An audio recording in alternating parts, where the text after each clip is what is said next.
Kita sering banget kan dengar kalau zakat itu bisa jadi solusi ekonomi yang nilainya triliunan rupiah.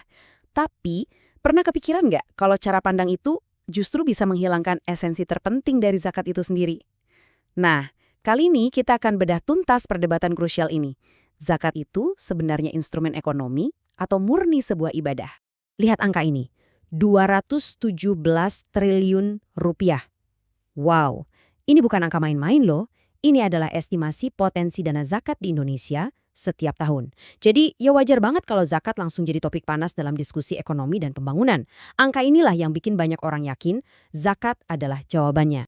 Nah, dengan potensi sebesar itu, pandangan pertama yang paling umum muncul, ya, melihat zakat sebagai salah satu pilar ekonomi negara. Yuk kita coba dalami dulu argumen yang paling sering kita dengar ini.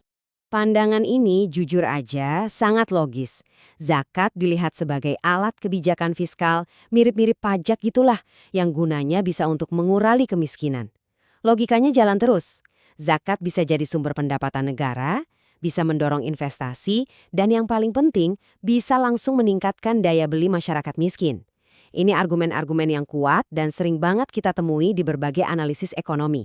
Tapi, disinilah kita perlu berhenti sejenak dan bertanya, dengan semua fokus pada angka, efektivitas, dan manfaat ekonomi, jangan-jangan ada sesuatu yang sangat fundamental dari zakat yang malah terkikis atau bahkan hilang sama sekali? Ini nih pertanyaan inti dari seluruh pembahasan kita. Pertanyaan tadi tuh membawa kita langsung ke jantung argumen tandingannya.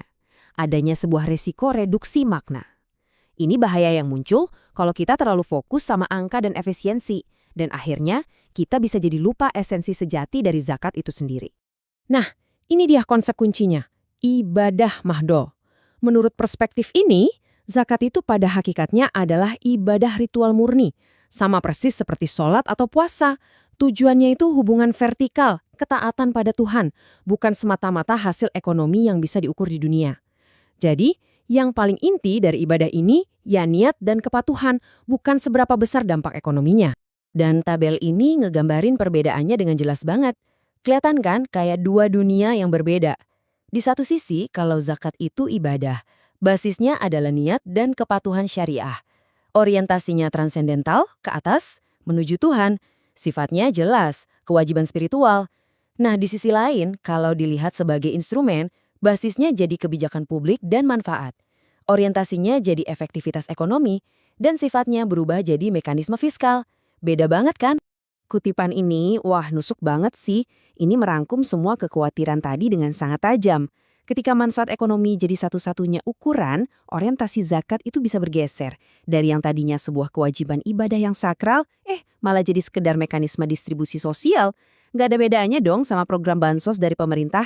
Terus, apa aja resiko konkretnya kalau orientasi ini sampai bergeser? Pertama, jelas peran niat sebagai inti ibadah bisa melemah. Terus, batas antara zakat dan pajak jadi makin kabur. Akibatnya apa?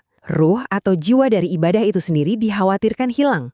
Bahkan yang lebih parah, pengelolaannya bisa jadi terlalu berorientasi bisnis. Dan ironisnya, ini justru bisa menghambat hak para mustahik. Kenapa? Karena dananya harus diinvestasikan dulu untuk dapat untung, bukan langsung disalurkan secepatnya.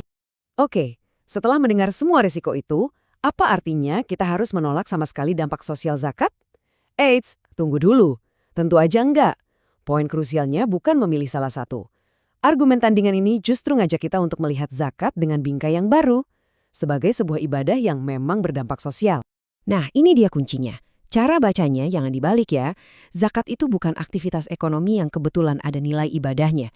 Justru sebaliknya, zakat adalah sebuah ibadah yang, justru karena ia adalah ibadah, secara otomatis menghasilkan dampak sosial yang luar biasa.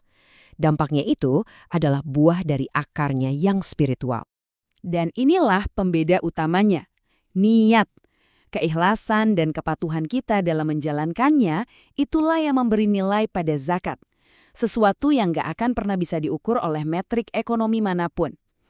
Inilah yang membedakannya dari sekedar bayar pajak atau donasi sosial biasa. Tanpa niat, esensinya ya hilang. Oke, kita udah sepakat nih, esensi spiritual ini begitu penting. Pertanyaannya sekarang, gimana cara kita menjaganya di era modern yang semuanya serba menuntut efisiensi dan pengelolaan profesional? Nah, disinilah kita coba menemukan jalan keluarnya. Jadi tantangannya jelas dan solusinya ada pada keseimbangan. Pertama, kita harus akui kalau dampak sosial dan ekonomi zakat itu memang besar. Kedua, kita wajib jaga hakikatnya sebagai kewajiban ibadah. Itu harga mati. Ketiga, kita harus pastikan pengelolaan yang modern dan canggih itu tidak pernah menggeser orientasi spiritualnya. Dan yang terpenting dari semuanya, kita harus prioritaskan niat dan kepatuhan syariah di atas efektivitas semata. Dan kita sampai di akhir pembahasan kita dengan sebuah pertanyaan besar untuk kita semua renungkan. Ini bukan soal menolak modernitas atau mengabaikan potensi ekonomi. Sama sekali bukan. Ini tentang integrasi yang bijaksana. Gimana caranya kita bisa mengelola dana triliunan rupiah ini secara profesional dan efektif, tapi tanpa sekalipun lupa bahwa di jantungnya, zakat adalah sebuah percakapan sunyi antara seorang hamba dengan Tuhannya.